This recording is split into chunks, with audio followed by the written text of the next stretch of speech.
What's going on, 49er faithful? Welcome to the Wednesday edition of Keeping the Faith. I'm JD.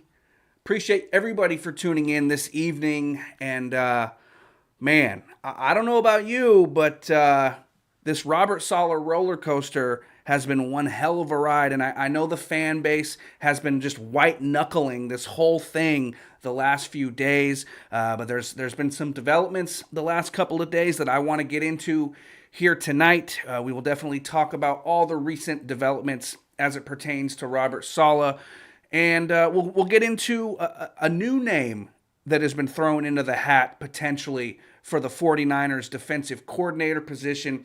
We also, if you guys are paying attention to the YouTube channel, to the community posts, I put out a post this afternoon telling you guys that, hey, if you want to go ahead and leave a voicemail to be played here live on stream, to go ahead and do that. I put the phone number in the community post, and a few of you left some voicemails, so we'll get to those as well. We'll take your voicemails. I'll react to them. And of course, as always, I will, communicate with you guys there in the chat and get your thoughts on the current state of the 49ers and their defensive coordinator position and everything else going on with the red and gold. But first, let me say what's up to everybody in the chat before we truly get going here tonight. Appreciate everyone for tuning in here. Had some technical difficulties when I went live a couple minutes ago, so I had to hurry up and restart this thing. But we're going. We're here. Let's do it. Let's see who's in the chat this evening.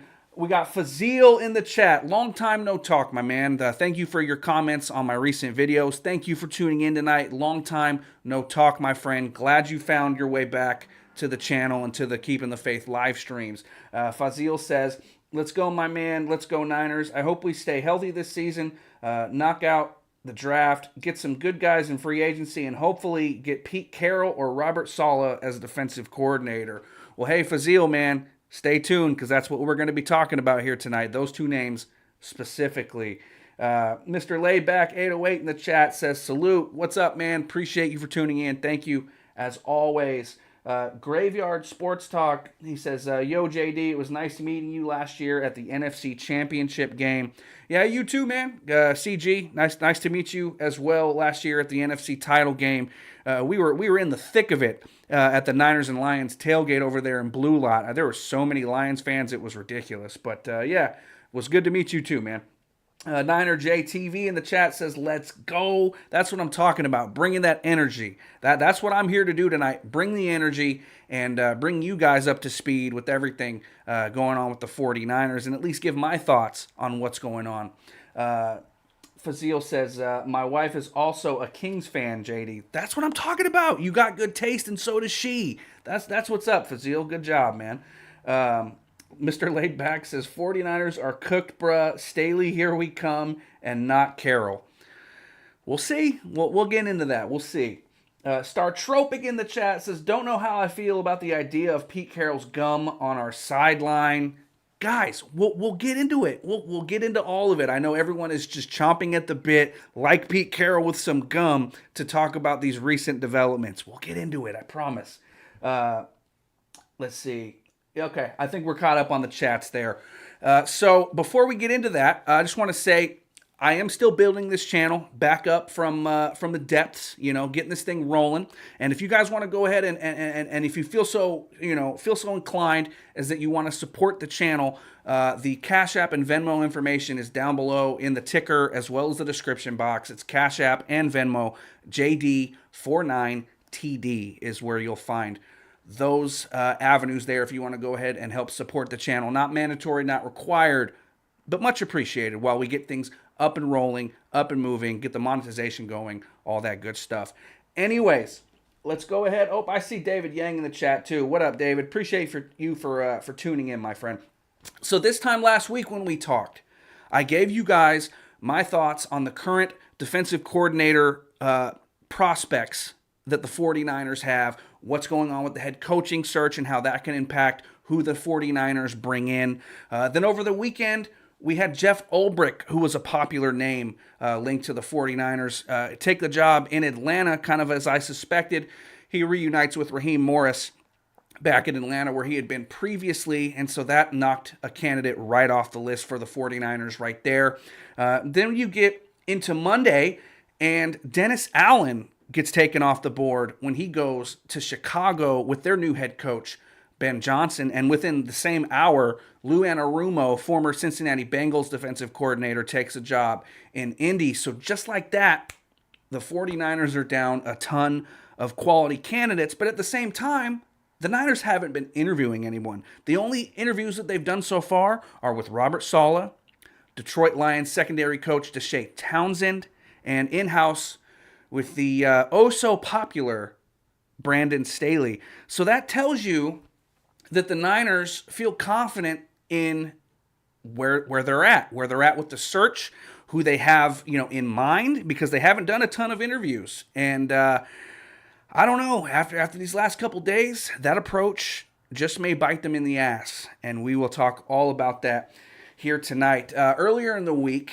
after all those defensive coordinators found new homes, earlier in the week, Niner fans started freaking out because the news came out that Robert Saleh has a second interview lined up with the Jacksonville Jaguars for their vacant head coaching position this Friday. That sent 49ers fans into a frenzy, and, as it should, Saleh's definitely getting an extended look out there in Jacksonville. As we all know, Niner fans have just been pulling their hair out, white-knuckling this Robert Saleh roller coaster, and it's just gotten worse from there, guys. Tuesday evening, we started to see, maybe some light at the end of the tunnel. Maybe the prospects of Robert Saleh coming to San Francisco truly were real, right? Buccaneers offensive coordinator Liam Cohn, it was his job to lose in Jacksonville, according to Rick Stroud of the Tampa Bay Times. It was Liam Cohn's job to lose. He was all set to interview for the second time today, Wednesday, and Niner fans went to bed last night thinking, hey, we got a chance to get Saleh back. It's looking like Saleh's not going to get the gig in Jacksonville, right? Everyone was happy. The Niner fans were on cloud nine thinking, hey, we're going to get our guy back, right? And then you wake up Wednesday morning and you see that Liam Cohn has withdrawn his name from consideration for the Jacksonville Jaguars head coach position. Talk about a gut punch.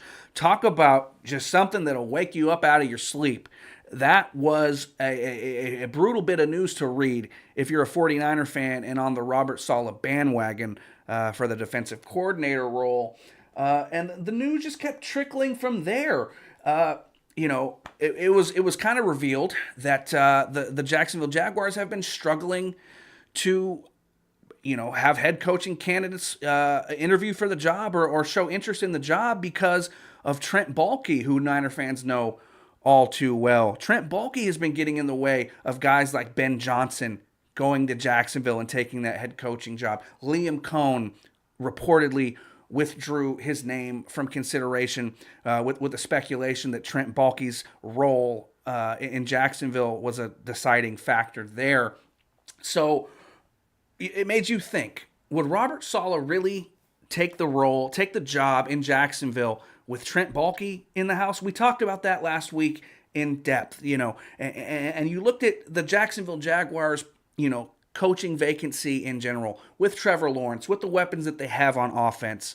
You would think that they would lean with an offensive candidate, an offensive head coach. And so I was of the opinion that it was kind of a shoo-in that Robert Saleh was going to be coming back to San Francisco. I didn't think he would get the job in Dallas. You see that they're looking at Brian Callahan, their offensive coordinator, as well as their former offensive coordinator, Kellen Moore, who's in Philadelphia now. And the Raiders, Pete Carroll is kind of the leader in-house there from everything that you read. And you haven't really heard too much else. You haven't heard how Robert Saleh's interview went with the Las Vegas Raiders. You haven't heard how his interview went with the Dallas Cowboys. So by all intents and purposes, if he could really clear this Jacksonville hurdle, it really looked like there was a path set up for Robert Saleh to return to San Francisco. But this morning, after Liam Cohn withdrew his name from consideration for that Jacksonville Jaguars head coaching gig, the news came out that the Jaguars and owner Shad Khan had decided to fire Trent Baalke. And it feels like that's a move that came way too late because they've already lost out on a ton of top candidates, right? What were they thinking? Why did they do this like a week or two ago? But they wait until they realize that Trent Baalke is the reason no one wants to take that job, and they finally kick Baalke to the curb, and I guess better late than never. And now Niner fans are again freaking out because that opens up the very distinct possibility that Robert Saleh will end up being the head coach in Jacksonville and not the defensive coordinator for your San Francisco 49ers. Couple that with the fact that Robert Saleh is buddies with Shad Khan, the Jacksonville Jaguars owner, and I'll take it even a step further. The interim general manager for Jacksonville is Ethan Waugh, and if you're a 49er fan, that name may ring a bell because Ethan Waugh was the director of college scouting for the 49ers during his time here. Ethan Waugh and Robert Saleh overlapped during their time here in San Francisco for 4 seasons, and Ethan is now the interim GM out in Jacksonville. So there's another connection there for Saleh and the Jaguars and taking that gig. So Niner fans, I don't know if it's time to panic, but I wouldn't be kicking my feet up. I can tell you that. I wouldn't be relaxing. I would be checking, refreshing Twitter every 2 seconds. We don't know what's going to happen. We can't predict the future, but things don't look good for the prospects of Robert Saleh returning to the Bay Area, if I say so myself. But then we get an update from Tim Kawakami of the SF Standard, and let me show you guys what that looked like here today. Tim Kawakami of the San Francisco Standard put out a tweet with an article relating to the anxiety in the building that he felt today while at the 49ers headquarters, as well as some other news about a potential new candidate that he's hearing this person's name bandied about within 49ers headquarters, and that would be former Seattle Seahawks head coach Pete Carroll. So, guys, it has been an absolute freaking whirlwind. Like I mentioned, just an absolute roller coaster of emotions and of news and developments these last few days, but there we are.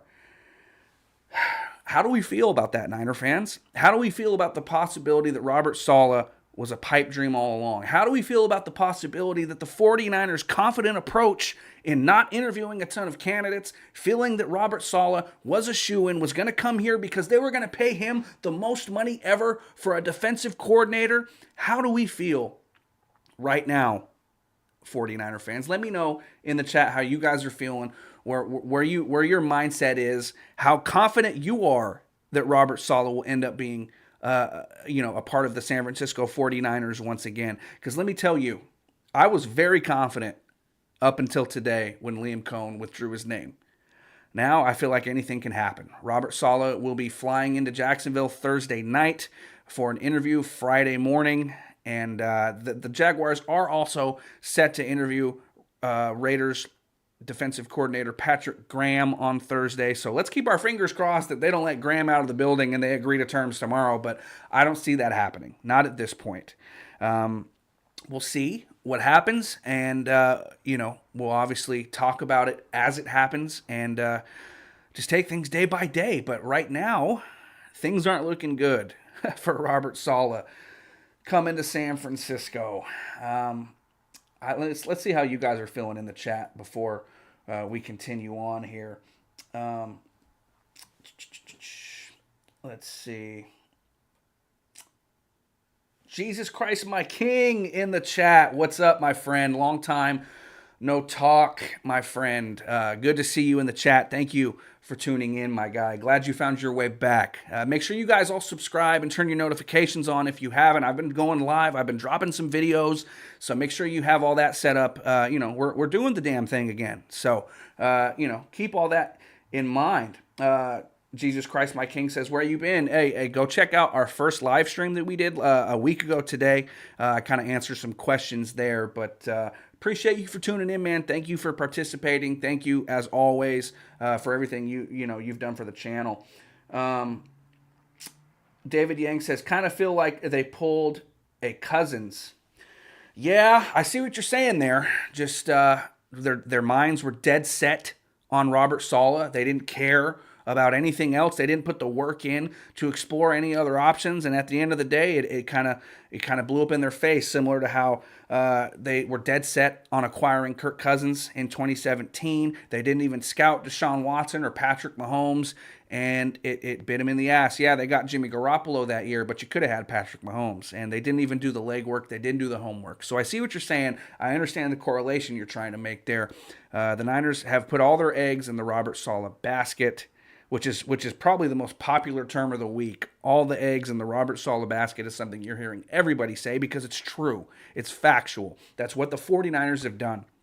They were so confident that Robert Saleh would just want to come back to where he's been before, where he's had success, where he really got his start as a defensive coordinator in the league, and how he was able to springboard to a head coaching position in the first place, right? All the feel good things. They're going to pay him all this money. He still has players here that he coached and all that stuff, right? They were so confident that Robert Saleh was going to be the guy that they've barely even done the homework, that they've barely even gave it a second thought. Oh, we're going to get him. What do you mean? We're the 49ers. We're the San Francisco freaking 49ers. I'm Kyle Shanahan. I'm a genius. We have Nick Bosa and Fred Warner. How could Robert Saleh just turn us down, right? But here we are. The Niners yet again putting all their eggs in the Robert Saleh basket and may very well end up with egg on their face when it's all said and done. But we will see. So we will, let's move on. Let's move ahead a little bit here. So later in the day today, or should I say earlier in the day today, but later on after Tim Kawakami's report came out about the anxiety in the building, Mike Silver came out with a very eye-opening tweet, which lends some encouragement to the Robert Saleh news. Let's pull that up here so you guys can take a look if you haven't seen it already. This comes from Mike Silver, and he had to say, the belief in NFL circles is that the Jags coaching search is not limited to Robert Saleh and Patrick Graham. the two candidates with whom they've scheduled second interviews, and that the belief is fortified by the news of Balke's dismissal. Keep an eye on Joe Brady, Kellen Moore, and other assistants whose teams are still in the playoffs. So what that means is now that Balke has been fired, Mike Silver and others around the NFL are of the belief that the Jags could very well open up their head coaching search and expand it beyond Robert Saleh and Patrick Graham, which would bode well for the 49ers. But what that would mean is the Niners are going to have to continue to wait and wait and wait for the Jags to make a decision, for Robert Saleh to make a decision. And I don't know if that's the smartest move for the 49ers. You've already waited this long and missed out on this many candidates. Why would you want to wait even longer and still may wind up without Robert Saleh and no second option and no true backup plan outside of Brandon Staley? And maybe that's what it is. We talked about it last week. We talked about it on stream Friday night. I told you, Friday night, if they don't get Robert Saleh, that Brandon Staley is more than likely the backup plan. That was also backed up by Mike Silver today in a tweet. Their actions are speaking louder than their words right now, and their actions are telling you that if they don't get Robert Saleh, they're not panicking. That they're confident with the decisions that they've already made, with their approach to this whole thing, and that would lend to tell you that Brandon Staley is going to be the backup plan. And he's been with the team for a year. He's familiarized himself with the scheme, with the players, with how things are run here. So I understand the thinking there, but that is such a closed-minded approach. You're not even opening yourself up to other possibilities. You're not opening yourself up to other candidates. You're not allowing other candidates to even interview for the damn job. Like I mentioned, man, it kind of feels like last year when Bill Belichick turned them down, when they weren't able to get Jeff Ulbrich from the Jets at the time, and they had to eventually settle on Nick Sorensen. It feels like the Niners haven't learned from their mistakes of a year ago and are doomed to repeat it. Doomed to repeat the past, and I hope not. I hope I'm wrong, but it kind of feels that way. But then we briefly mentioned it from Kawakami.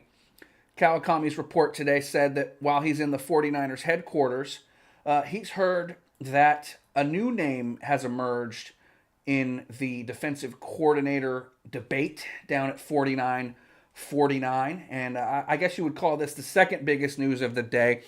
He says that the 49ers have at the very least discussed the possibility of Pete Carroll becoming your defensive coordinator. Yes, that Pete Carroll, the gum-chewing, energetic, green and blue wearing, former Seattle Seahawks head coach, Pete Carroll.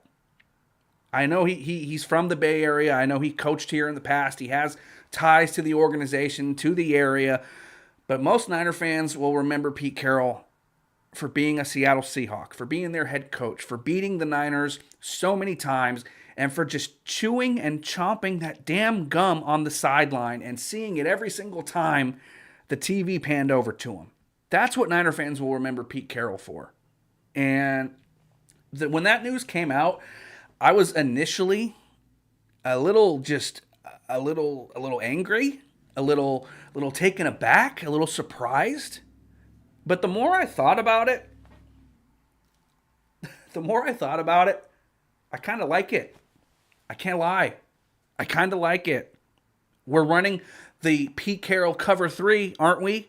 Pete Carroll is the godfather of the defensive scheme that we're running. Now, yes, I know Pete Carroll has not called defensive plays in a very long time, but it's his scheme. Who would be more familiar with it than him? Who would bring more energy on the sideline than Pete Carroll? I know he's 73 years old, but he's still one of the most energetic coaches in the league. That's what he's known for. And the Niners, the reports came out today that everything that they're talking about with this defensive coordinator search revolves around energy. The Niners have missed that the last 2 seasons with Steve Wilks and Nick Sorensen, respectively, as the defensive coordinator. And they want a guy who's going to bring some energy. Pete Carroll does that in spades.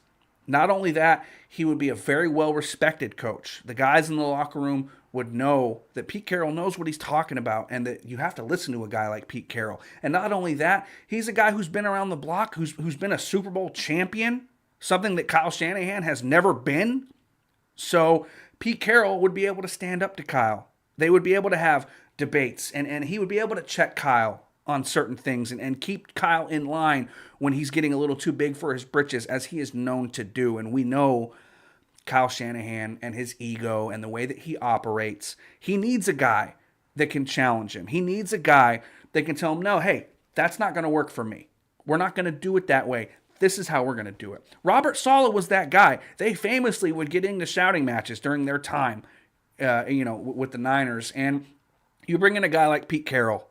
Yeah, would I cringe sometimes when I see him? Yeah, I would. But at the end of the day, I would understand it. It would make some sense. It would bring an experienced guy to the position as opposed to a guy who has no experience at all, like Nick Sorensen. You give me the choice, I'm going Pete Carroll all day, right? I don't know. Maybe it's just me. And you think about the scheme itself. You would think that Pete Carroll would be able to get the most out of a guy like Malik Mustafa. Who would Malik Mustafa be in a Pete Carroll Seattle cover 3 coached by Pete Carroll? Malik Mustafa could step into that Cam Chancellor role.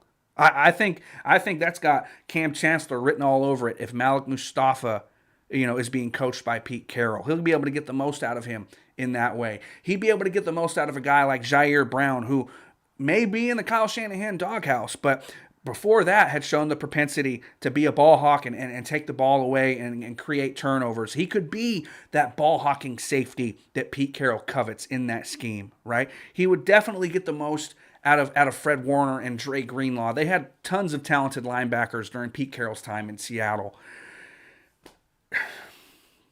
I don't know. Say what you want. I'm not all the way against it. I'm truly not all the way against it. Now, there's nothing concrete saying it's happening. There's nothing saying that they've actually offered him the job. There's nothing really saying that Pete Carroll wants the job or would take the job. But just based on the prospects that are out there, the possibility that it exists, the possibility that it's being discussed, I'm not against it. And you guys know me. You guys know I hate Seattle with an undying passion. But I don't know if it's the Twilight Zone or what, but I'm not against it. And you look at guys around the league, there's been some older defensive coordinators that have had success in this league. Look no further than Vic Fangio this year. He is 66 years old, and he just coached up the number 1 defense in the NFL out in Philadelphia. Look in your division. 2017, the Los Angeles Rams brought in then 69-year-old Wade Phillips. Wade Phillips did a hell of a job with the Rams, didn't he? I know Pete Carroll is older than both those guys. I know Pete Carroll's 73, but he's a young 73. He's a vibrant 73. And I feel like he would fit in. I really do. He fits the scheme. He knows the scheme. He knows how it works. He brings the energy. He brings the experience. I don't really see a negative to it. And people want to bring up the fact that Pete Carroll's defenses weren't that good in his later years in Seattle. Pete wasn't calling the plays. And the talent obviously had started to decline. Guys in the Legion of Boom started leaving or retiring. The talent wasn't the same. And Pete Carroll wasn't calling the plays. So I think it's a little unfair to say, oh, Pete Carroll couldn't get it done. Look what he did in Seattle the last few years. I think Pete Carroll would come in and he would at least do better than Nick Sorensen, right? And then you get people saying, oh, what about the future? Pete Carroll's old. What about 2 or 3 years from now? To hell with 2 or 3 years from now. In 2025, it's the last year of Brock Purdy's rookie contract. In 2025, you have what is considered to be the easiest schedule on paper based on winning percentage that the 49ers have had in recent memory. I can't remember an easier schedule than what we're looking at in 2025. The Niners, with the way Brock Purdy's contract is going to be set up, this is going to be the last year before that big money hits in 2026. The Niners need to go all in on this year and only worry about this year because at the end of the day, it's a year-to-year league. Things change. Guys get hurt. Coaches get promoted. Things change in a heartbeat. Things are fluid in the NFL. The only thing you can worry about is 2025. And I think Pete Carroll in 2025 wouldn't be the worst thing. But that's just me. That's just me. I feel like he checks all the boxes. And then there was a tweet that came out from Josina Anderson. You guys remember Josina, used to be on ESPN. She put out an interesting tweet that I noticed, and it caught my attention, and I wanted to share it with you guys. So if you take a look on the screen, Josina is tweeting to someone named Key, who is an agent. I'm not sure, and I don't know too much about this agent, but I looked on his Twitter. He's the head of an agency, a player agency. And Josina said, "Long time no see. Salute. By the way, your boy Pete C is out here working these lines. Tell KJ what's up." And when she's mentioning KJ, my first thought is KJ Wright, former Seattle Seahawks linebacker who was on your 49ers coaching staff. And we're talking about Pete Carroll working the phones, trying to see what's out there. Maybe it's a little far-fetched, but just connecting the dots, maybe reading between the lines a little bit. Is she talking about Pete Carroll potentially trying to see what's up with the 49ers defensive coordinator position? And then you're hearing Tim Kawakami talk about the same thing? I don't know. You tell me. Usually where there's a little smoke, there's a little bit of fire. And I don't know. But it's fun to think about. It's fun to think about. Now, yes, you guys know me. You guys know I hate Pete Carroll. You guys know I hate those blue and green colors, Russell Wilson, the Legion of Boom, the Seattle Seahawks, their fans, their stadium, the Space Needle, the fishing market that they have where they're throwing the fish and all that stuff. Pike, whatever it's called, Pike's Place or whatever the hell it's called. I hate all of it, right? But if Pete Carroll comes in here and gets this defense playing like it can, like it has, and this team has success and this team bounces back, things can be forgiven, or things can be at least swept under the rug temporarily, just like Richard Sherman when he came here. Then when Pete Carroll leaves, then I'll go back to hating his guts and talking all kinds of crap about him. But I don't know. You guys tell me. Let me see what you guys think in the chat. Andrew Perez in the chat says, that Seahawks-type defense is outdated. I'm afraid, though. Is it, though? Was it outdated a year ago? And we talked about this last week. Was the Seahawks cover 3 and the Niners defense, I guess you could call it, outdated a year ago when they only surrendered 17 points a game? Was it outdated when they held Patrick Mahomes to 19 points in regulation in the Super Bowl? I don't think it is. You just have to have the horses to run the race. I used that term a week ago. You have to have the talent to run it. And, you have 4 guys able to get pressure with that front 4, leaving 7 in coverage. That's ideal. If you can get pressure with just 4 without blitzing, that's ideal. So maybe it's outdated. Maybe I'm wrong. But I don't think I am. I just think the Niners need to upgrade the talent. I mean, look at the talent year over year and how it's declined since 2019, especially on that defensive line.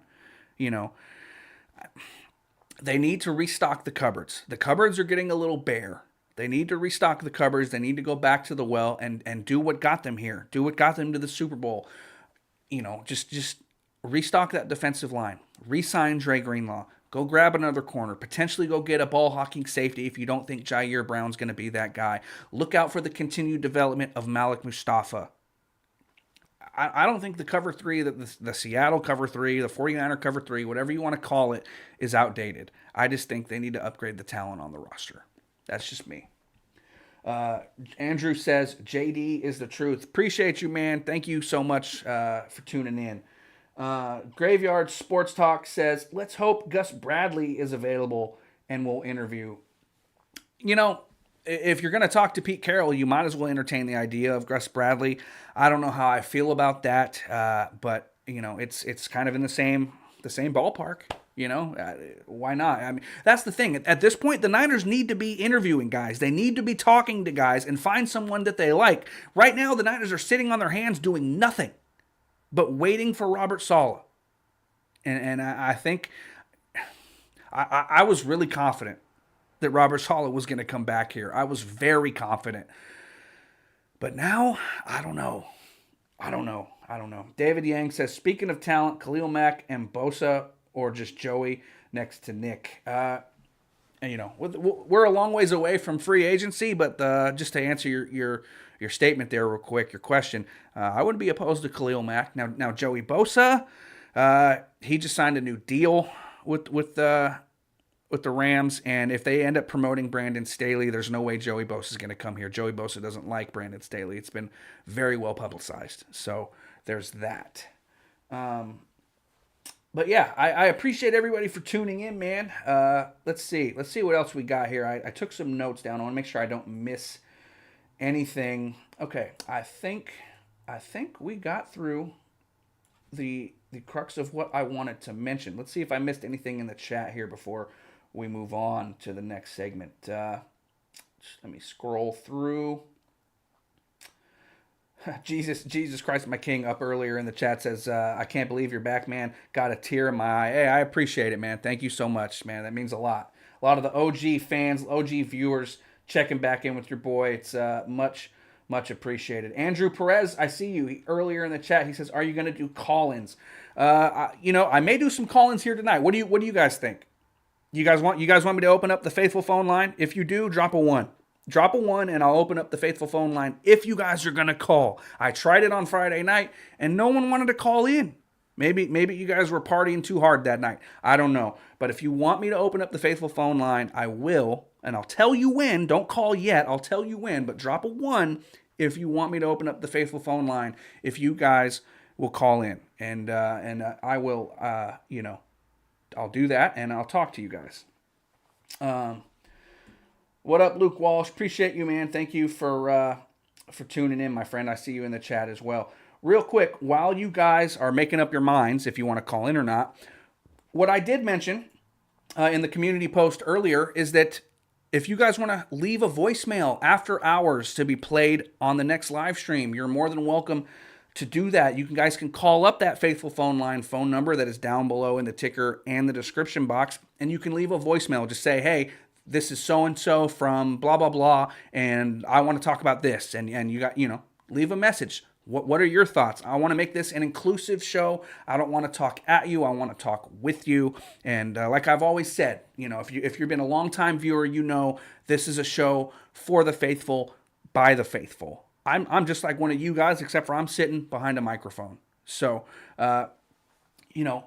I put out the community post today telling you guys to go ahead and call in and leave a voicemail. And we actually got a couple of voicemails that I'm going to listen to and react to right now.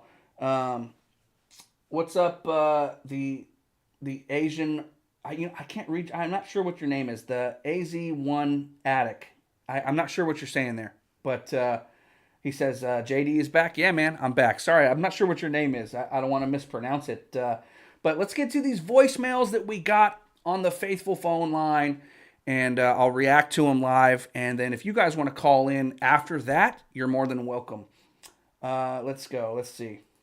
Yo, it's your boy 49er Tone. At work right now, getting calls. Anyway, what I'm going to say is Trent Baalke just got fired from Jacksonville, and it looks like Saleh is going there, and he's not coming here. And it just pisses me off for the simple fact that we put our eggs in all in one basket. It's Robert Saleh or bust. And now it looks like it's a bust with Trent Baalke's gone.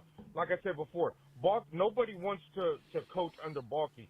But, like with Shanahan, putting all his eggs in one basket when it came to Kirk Cousins when he first got here, didn't want to scout any other quarterback, didn't want anything. It was all about Kirk Cousins. It's the same thing with Robert Saleh. I do not like that. Now, one thing I will say is that Jacksonville's so fucking dysfunctional, excuse my language, it's so dysfunctional, maybe Robert Saleh's like, yo, it took you how long to get rid of this guy?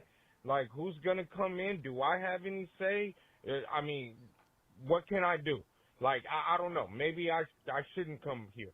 But it really looks like that Saleh's not coming here. Now, as far as Pete Carroll, I mean, yay, sure, I guess. I mean, I'll be fine with it, I guess, but I can't see that. A guy's been a head coach for how many decades now? He's not just gonna come back and become a defensive coordinator. I'm sure he can pick up a head coaching job in the collegiate level. I mean, if he really wants to be in the NFL, sure, this may be a chance to get a head coaching job after a year or two. But everybody knows Pete Carroll. He's a head coach. I would like him here, definitely over Staley. I just can't see him coming here as a defensive coordinator. But I'll be happy late. I feel you, 49er Tone, and I appreciate the passion. I appreciate you calling in and giving your thoughts. Look, if you are Robert Saleh, right, you just left one dysfunctional organization in the New York Jets. Do you really want to go to another one? I mean, when things don't go right, how long are you really going to get down there in Jacksonville? Shad Khan doesn't know what he's doing, doesn't know how to run a real organization. Are you that desperate, Robert Saleh, to get a head coaching gig? I feel like he would be better served to come back here to the 49ers for at least a year, rehab your image, wait until there's another opening that's maybe more desirable than that for you to open up and hit the coaching cycle again in a year or two and get the job that you really want, unless that's the job you really want. But you just left one very toxic situation and now you want to jump into another. I don't know. Tone is also not a fan of the Pete Carroll move, and I get it. I get the sentiment. I really do. By the way, guys, if you were able to hear that voicemail, let me know in the chat. I'm pretty sure it played, but I want to make sure you guys were able to hear 49er Tone's voicemail. I'm pretty sure we got that going, but since things are, kind of fluid and we're just testing things out as we go, I want to make sure you guys were able to hear that.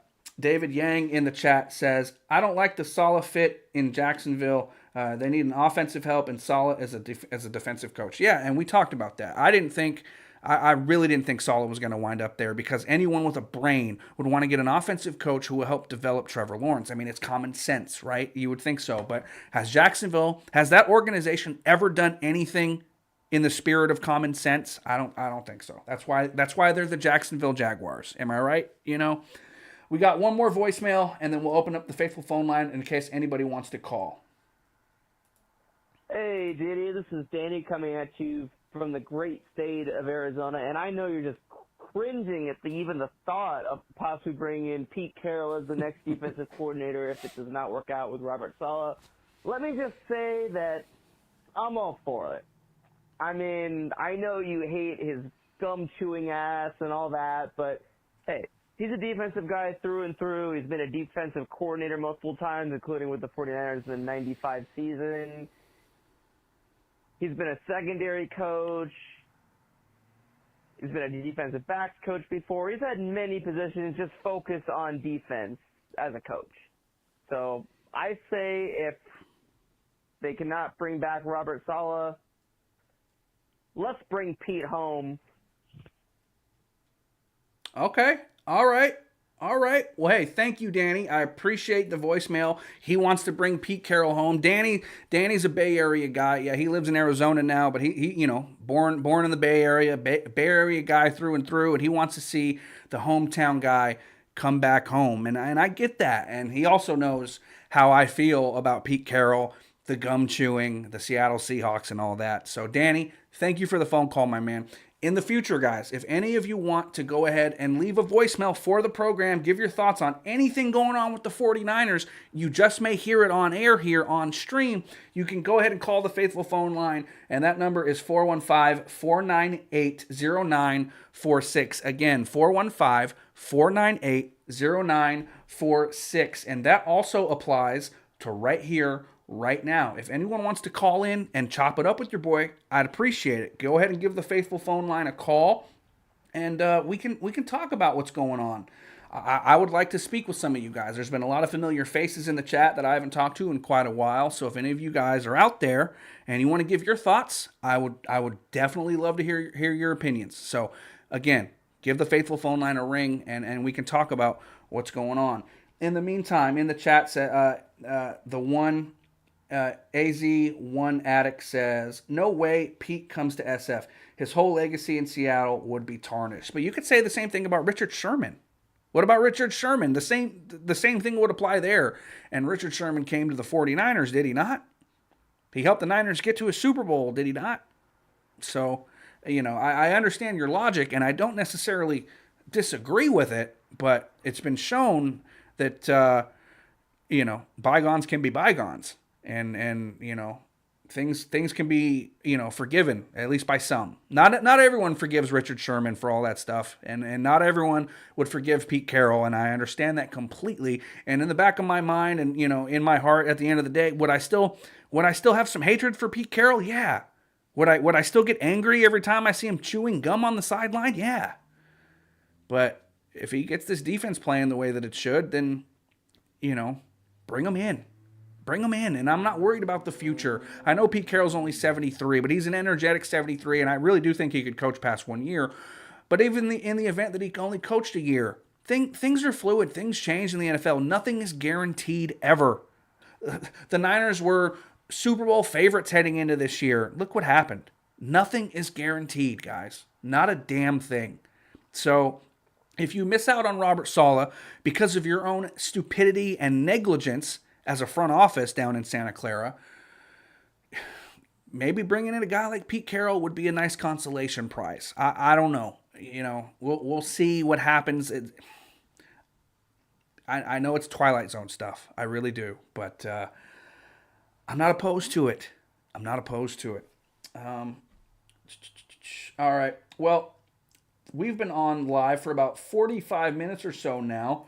And I also put up a community post recently asking you guys about what kind of a schedule you would like to see here on Keeping the Faith, where we talk, where we talk Niners. And before I was a Monday, Wednesday, Friday around 7 p.m. kind of guy. I floated out the idea of Tuesday, Thursday, Saturday around 7 p.m. So if you haven't already, go put your vote in on the community post on my channel, or drop a comment. Let me know what works for you, what you think would be a good schedule for the streams. And, obviously as we get things rolling, get things moving, get some momentum, things may change, but I would like to set up a schedule, at least for the off season, to where we can go live and you guys know when and where to expect these live streams. But let's,